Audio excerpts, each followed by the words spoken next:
When you go to the shops and try to buy your own granola bars or the nut bars, you know the price. It's really expensive. So if you can do it at home, it's the best. So I'm going to show you how to do homemade energy bars. For this recipe, I'm using 400 grams dried and pitted dates, and then 400 grams prunes, half a cup of sesame seeds, 1 cup pumpkin seeds or pepitas, 1 cup walnuts, 1 cup oats, quick or rolled oats will be alright, and half a cup of chia seeds, 1 cup of cranberry, and I'm going to use a bit of honey to bind them together, and 1 cup cashew nut and 1 cup peanuts. You can any other nuts or fruits as you wish. So let's start doing this. First add the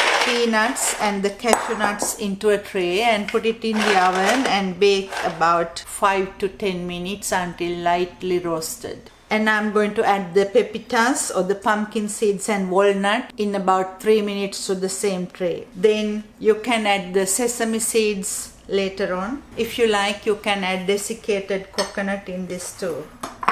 Into a food processor, add the dates and the prunes and process it until smooth in texture. So once you mix it, it becomes like this. So take it out and transfer that into a bowl. So I roasted the cashew and the peanuts. Now I'm going to add the walnuts and the pepitas. Then the sesame seeds and the chia.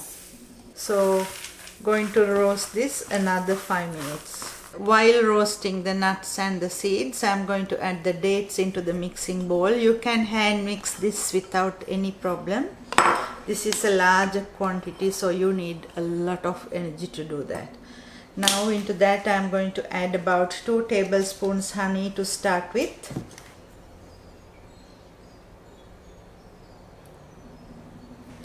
Now into that add the oats and the cranberries. Always when you do this, make sure to use the dough hook if you are using the mixer.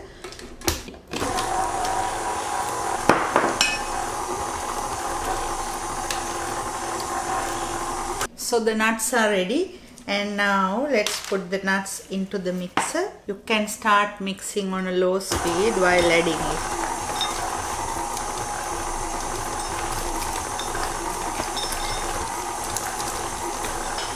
So I added everything.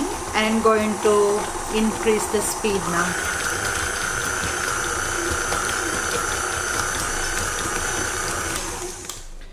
While doing, make sure to scrape down the ends.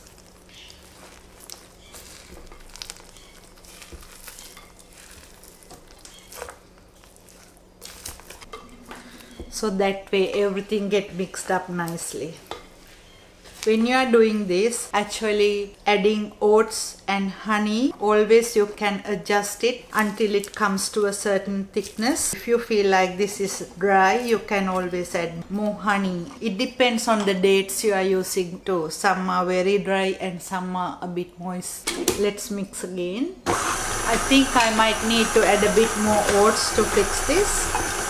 Add oats.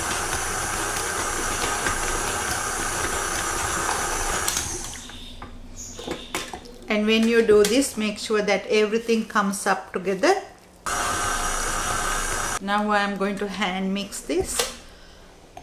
The hard part already done. After, it looks like this. So as you can see, it's a bit more wet. So add more oats, so it becomes more healthy. You can keep this about 2-3 months if you don't add any water into this. So it needs to be dry like this. So let's do the next step.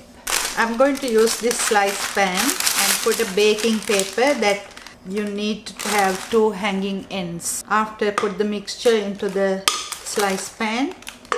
As you can see, it's like a big block. That is how it should be when you mix everything together. If you want to keep this longer, you need to be careful, no water at all. So press it into the sliced bread.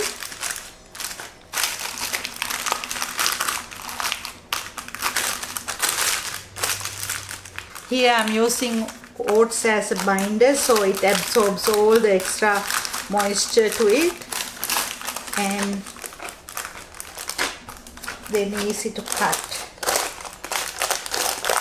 So press nicely until it's all together into one block.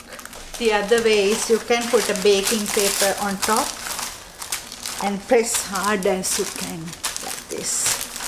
After, remove the paper and leave it about 1 hour before cutting it. After, take it out and pass it onto a chopping board, and let's cut it and see how it is.